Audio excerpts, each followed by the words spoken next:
اعوذ باللہ من الشیطان الرجیم بسم اللہ الرحمن الرحیم ام کنتم شہداء اذ حضر یعقوب الموت اذ قال لبنیہ ما تعبدون من بعدی قالوا نعبد الہک وَإِلَٰهَ آبَائِكَ إِبْرَاهِيمَ وَإِسْمَاعِيلَ وَإِسْحَاقَ إِلَٰهًا وَاحِدًا وَنَحْنُ لَهُ مُسْلِمُونَ رَبِّ اشْرَحْ لِي صَدْرِي وَيَسِّرْ لِي أَمْرِي وَاحْلُلْ عُقْدَةً مِّن لِّسَانِي يَفْقَهُوا قَوْلِي۔ آیت 133 ہے۔ یہودیوں نے جب یعقوب علیہ السلام کا ذکر سنا تو حاضر خدمت ہو کر عرض کیا کہ اے ابو القاسم صلی اللہ علیہ وآلہ وسلم، آپ کو معلوم ہے یعقوب علیہ السلام نے مرتے وقت اپنی اولاد کو بلا کر کیا کہا تھا کہ تم اپنے مذہب کو ہرگز نہ چھوڑنا، ہمیشہ یہودی رہنا۔ پھر ہم آپ کے کہنے سے ان کی وصیت کی کیسے مخالفت کر سکتے ہیں؟ تب یہ آیت نازل ہوئی کہ ام کنتم شہداء اذ حضر یعقوب الموت، کیا تم اس وقت موجود تھے جب یعقوب علیہ السلام کو موت آئی؟ تم لوگ نہ اس زمانے میں موجود تھے اور نہ ہی کوئی صحیح علم تمہارے پاس موجود ہے، نہ تورات میں اس کا بیان ہوا ہے، پھر تم کو کیسے خبر ہو گئی کہ انہوں نے کیا وصیت کی تھی؟ فرمایا اذ قال لبنیہ ما تعبدون من بعدی، انہوں نے تو کہا تھا اپنے بیٹوں سے کہ کس کی عبادت کرو گے تم میرے بعد؟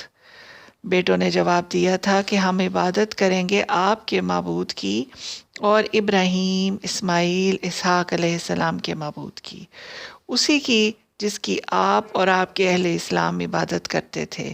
وہی ہمارا الہ ہے کیونکہ وہی قابل پرستش ہے، وہ واحد یگانہ ہے، ہم اسی پر ایمان لا چکے ہیں، ہمارا اخلاص، ہماری جان و مال اسی کے لیے ہے۔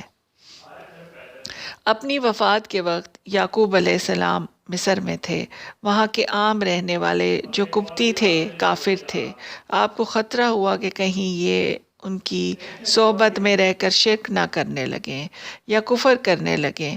ان کی اولاد نے ان کو اطمینان دلا دیا کہ ہم اسلام پر قائم رہیں گے، اور اس وقت یہودی مذہب دنیا میں موجود نہ تھا، تو کیسے اس مذہب کی وصیت کی جاتی؟ یعنی یہ یہودی بالکل جھوٹ بولتے ہیں۔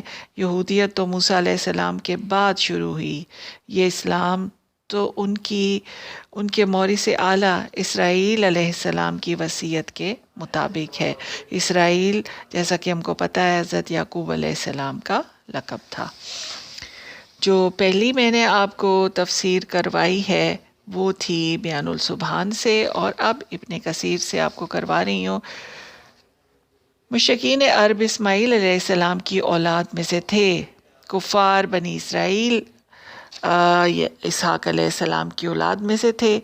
ابراہیم اور یعقوب بن اسحاق علیہ السلام دونوں نے مرتے وقت اپنی اولاد کو اللہ وحدہ لا شریک کی عبادت کی وصیت کی تھی، اور ان کی اولاد نے یہی کہا تھا کہ ہم ابراہیم، اسماعیل اور اسحاق علیہ السلام کے معبود کی عبادت کریں گے۔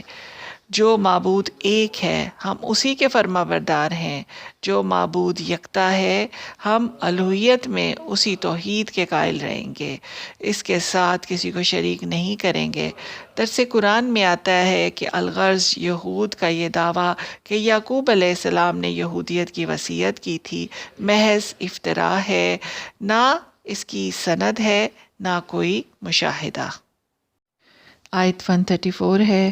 فرمایا تلک امۃ قد خلت، یہ ایک جماعت تھی جو گزر چکی، لہا ما کسبت ولکم ما کسبتم، یعنی وہ انبیاء اور ان کے متبعین کی ایک جماعت تھی جو اپنے زمانے میں تھی، اب گزر چکی ہے، ان کے کام ان کا کیا ہوا آئے گا اور تمہارے کام تمہارا کیا ہوا آئے گا۔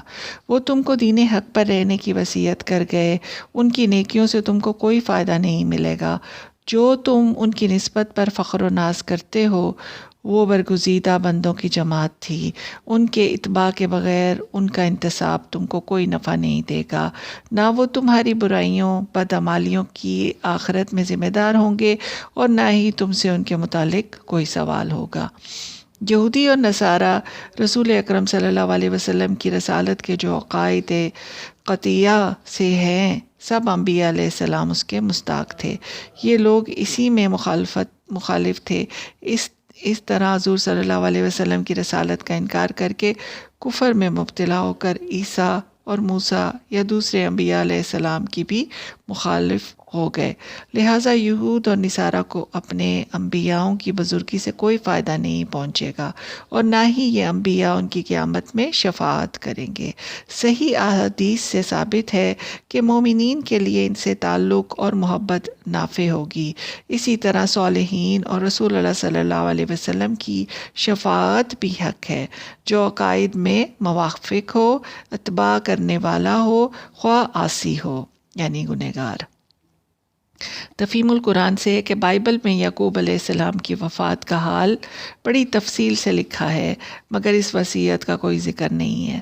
البتہ تلمود میں مفصل وصیت درج ہے اور قرآن کے بیان سے مشابہ رکھتی ہے، اور اس میں اپنی اولاد سے آپ نے فرمایا کہ خداوند اپنے خدا کی بندگی کرتے رہنا، وہ تم کو تمام آفات سے بچائے گا جیسے تمہارے آباء و اجداد کو بچاتا رہا ہے۔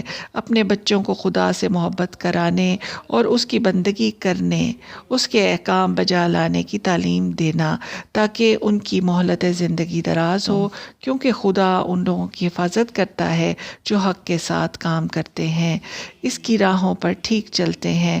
لڑکوں نے جواب دیا، کہا جو کچھ آپ نے ہدایت فرمائی ہے ہم اس کے مطابق عمل کریں گے، خدا ہمارے ساتھ ہوا۔ یعقوب علیہ السلام نے کہا اگر تم خدا کی سیدھی راہ سے دائیں بائیں نہ مڑو گے تو خدا ضرور تمہارے ساتھ رہے گا۔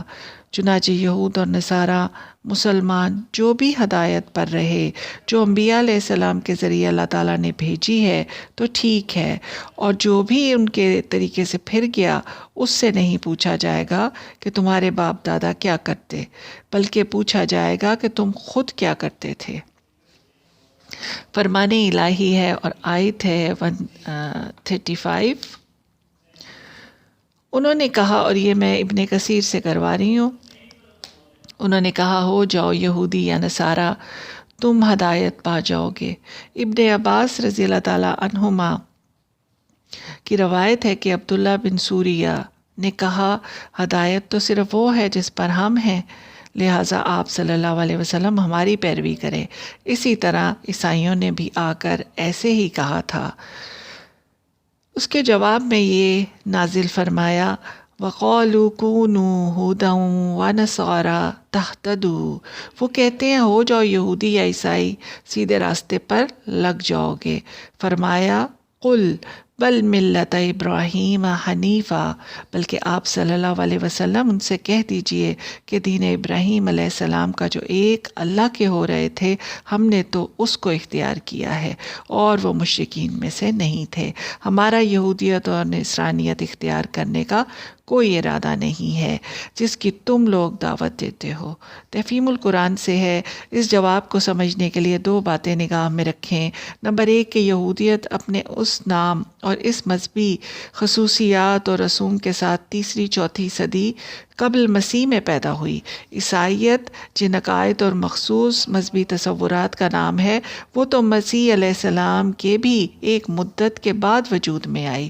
اگر یہودیت اور عیسائیت اختیار کرنے پر ہدایت ہے تو پھر ابراہیم علیہ السلام اور دوسرے انبیاء جو ان سے صدیوں پہلے پیدا ہوئے ان کے متعلق کیا خیال ہے، جن کو یہودی عیسائی خود ہدایت یافتہ مانتے ہیں؟ آخر وہ کس چیز سے ہدایت پاتے تھے؟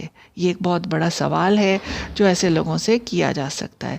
لہٰذا یہ بات واضح ہو گئی کہ ہدایت یافتہ ہونے کا دار و مدار ان مذہبی خصوصیات پر نہیں جن کی وجہ سے یہودی، عیسائی اور مختلف فرقے بنے، بلکہ اس کا دار و مدار اس عالمگیر صراط مستقیم پر ہے جو انبیاء کے ذریعے اللہ تعالیٰ کی طرف سے آئی ہے، جس سے ہر زمانے میں انسان ہدایت پاتے رہے ہیں۔